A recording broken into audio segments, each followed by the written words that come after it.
น้องสมคิดก็อันเป็นลูกหลานแห่งการยานเมืองเจ้าคือไต้อยู่เศร้าจอมปอแม่ตีแคมป์ก่อสร้างเนอเจตอนเกียงใหม่อันเลอเสเห็นลิกไทยตีห้องเฮียนเย้าปอโหคำมาน้องสมคิดก็ไล่คัดใจเล็บเฮียนเอาลิกไต้ย้อนเปืออ่ำหู้ไลว่าเมื่อนามาไหนตีไลอยู่ในเมืองไทย5อ่ำนั้นตีไลปอกขึ้นเมืองใต้5ไหนแม่ผมเข้ามาในประเทศไทยได้20กว่าปีแล้วครับส่วนตัวผมอายุได้11ปีครับเรียนอยู่ที่โรงเรียนบ้านบ่อสร้างอยู่ชั้นประถมศึกษาปีที่5ครับเพราะถ้ามีโอกาสกลับไปบ้านเกิดของแม่จะได้พูดคุยกับหมู่คนในหมู่บ้านและจะได้รู้วัฒนธรรมประเพณีของไทยใหญ่ครับจัดซื้ออันเป็นลูกหลานแห่งการยานเมืองมังก็ไล่ปลายจอมปอมแม่มาอยู่ในเมืองไทยคุณตามังก็ซ้ำมาเกิดในเมืองไทยย้อนปือว่าปอแม่เขาเป็นแห่งการยานเมืองอันไรเขามาในเมืองไทย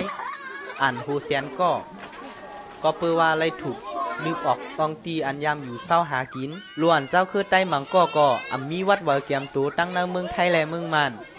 ลูกอ่อนเขาก็อำผู้ไรแจ้งแรงลีว่าตัวเก่าเป็นก้นในเมืองหลายเต้อำหึงน่านปังลึกตังอันเตเป็นมานั่นก็เฮ็ดเฮาเป็นที่สงใจตาก้นตั้งลุมฟ้าเขามุงมองเปิดด้วยว่าไหว้เสปังเลือกตั้งเย้าโตกว่านั้นในเมืองมานติมีรองแหลกลายจึงหือมาอันตาที่เลือกตั้งในเขามันเขาว่าแผนกลางไว้อันตั้งว่าน้องมันเขาว่าเฮ็ดไว้หนังหือมันบ่ติโรคในล็อกลายเขาในมาในเฮ็ดไว้เป็นบ่ดอกที่ก็มันถ้าได้มันเป็นพ่อนดีแต่พี่น้องใต้ห้องลายหลิงลายเล่เขาก็นำน่ะมันเรื่องมาในเคยว่าได้ตั้งนานมากก็คู่กันแต่เหมือนอย่างเก่าๆเขาที่เขาเฮ็ดไว้นั้นเนี่ย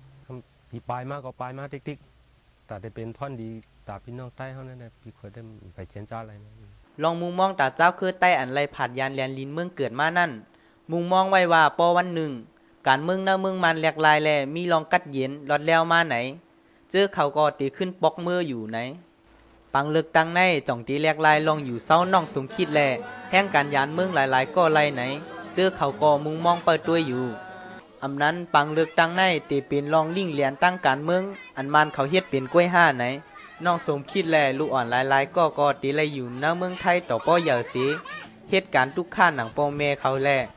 เป็นแห่งการยานเมืองกว่ากล้วย5ตีตั้งตาตีปอกขึ้นมือแลนลินเมืองเกิดเขานั่นอันมีเย้า5ไหนข่าวเสียงหนุ่ม